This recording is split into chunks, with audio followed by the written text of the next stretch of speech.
Hello guys, good day. This is Jay from Pageant Trend. I'm here with the winners of this year's Ginoong Angono 2023. Hello guys.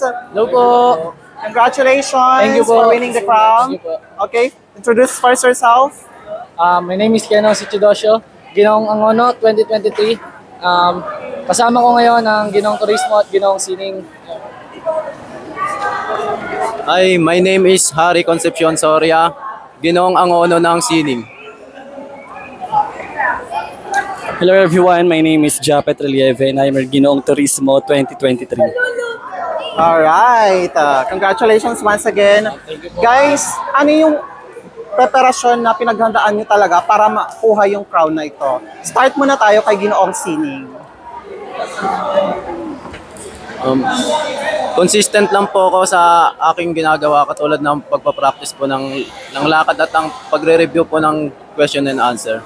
Kaya nakamit ko po ito dahil sa pagsisikap ko sa aking sarili. Yun lamang po. Well, when it comes to preparation, we have prepared such mentally and physically. I always go to the gym to have a good physique, and of course, I have my trainers for Q&A, so I trained a lot for this. Para sa akin po, yung ginawa pong preparation is hindi ganun kadali. Which is, basketball player po talaga ako and nag-aaral din po ako. So, yung time ko po is nadodoble. Pero, hindi naman po ako ganun ka-competitive po. Kumbaga, ang nasa mindset ko lang po is, enjoyin yung pageant. Ipakita po kung ano talaga yung tunay na ako.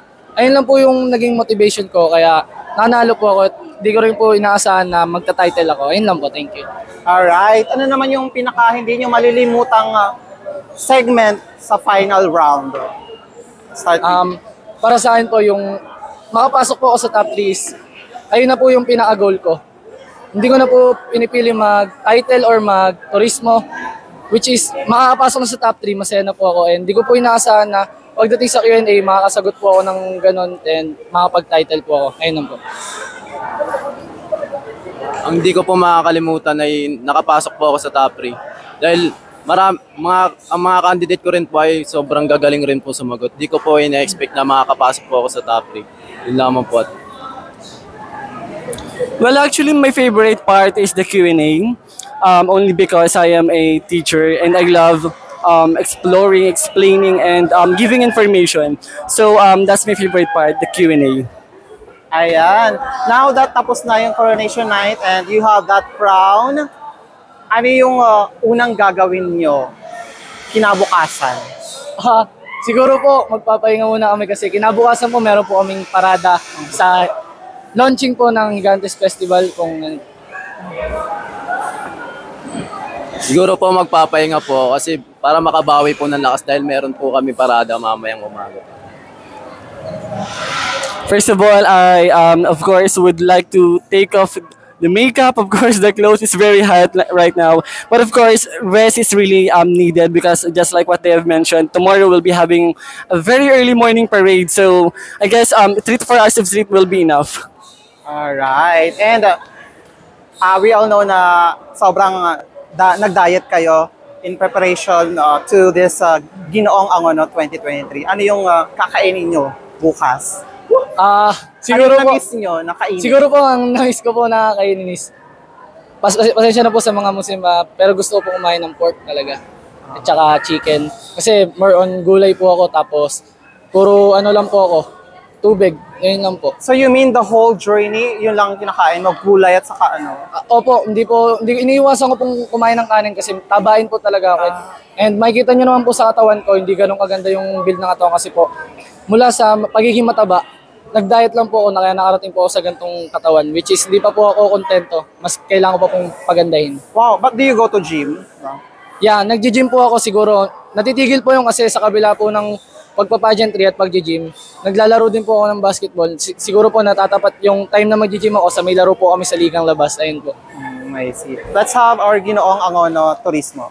Well, actually, the food that I will be eating after this, of course, I'll go to Sangyup. Of course, I really miss Sangyup, and of course, I really miss the rice. So, siguro ngayon po makapag-rice na ako ng 3 times a day. Kasi before po mag-competition, I'm just only 1 cup of rice every day because my coach in the gym is very strict. So, kailangan kong ma-maintain yung, I'm not, even though sa aming lahat ng mga competitors, hindi ako may pinakamagandang katawan, but at least I tried my best to have a good physique. So, Sangyup and Rice, I'm excited. Alright. How about you, Cory? Makakabawi na rin po ako ng kain, lalo-lalo na po. Makakain na rin po ako ng lagpas sa 3 beses sa isang araw. Dahil sobrang disiplinado ko po sa aking sarili upang magkaroon po ng magandang pangangatawan. Ayan, makakailang rice ka kaya? Siguro po mga 5. Wow, sa isang kainan ha. Mga inasalt ko. Anyway, guys, meron ba kayong gustong pasalamatan sa all throughout your journey dito sa Ginoong Angono? Unang-una po, nagpapasalamat ako sa magulang ko na sumuporta po sa akin, pati po sa pamilya ng girlfriend ko po, pati sa girlfriend ko, Bea Florentino, tsaka po sa handler ko na si Mama Julo at ang tumatayo pong isang handler ko pa na si Mama Eric, which is siya po talaga yung tumulong kung bakit po ako nandito. Ayun lang po, maraming salamat. Unang-una, nagpapasalamat po ako sa pamilya ko at lalo-lalo na rin po sa mga kaibigan ko na sumusuporta sa akin. Pati po sa mga ibang tao na nakasuporta sa akin. Pati po sa handler ko na si Genesis at lahat po ng organizer dito sa Gaba. Of course, I would like to thank the Lord for giving me strength and wisdom all throughout the competition. I would like also to give thanks to all my supporters, my church mates, and my friends. And of course, my handler, Lester Nova, and Kuya Marquen Palomo. Thank you so much for the support. And of course, maraming salamat po sa mga naniwala. To the organization and to all the judges, maraming salamat po.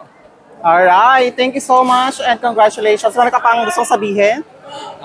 Nagpapasalamat po ako sa bumubuo po ng Gaba Charities, kila Madam Kimi, kila Sir Gian, Kuya Mark, lalo na po kay Direk Dimple sa pagtuturo po sa amin na magkaroon po ng confidence, pati na rin po sa mga stage manager, tsaka po sa mga staff po ng Gaba. Maraming salamat po pati po kay Mayor Vice at kay Mayora Jeremy Calderon.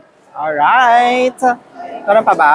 Papasalamat po ako sa mga organizers dahil nagkaroon po ako ng maraming natutunan dito at nagkaroon din po ako ng bagong kaibigan.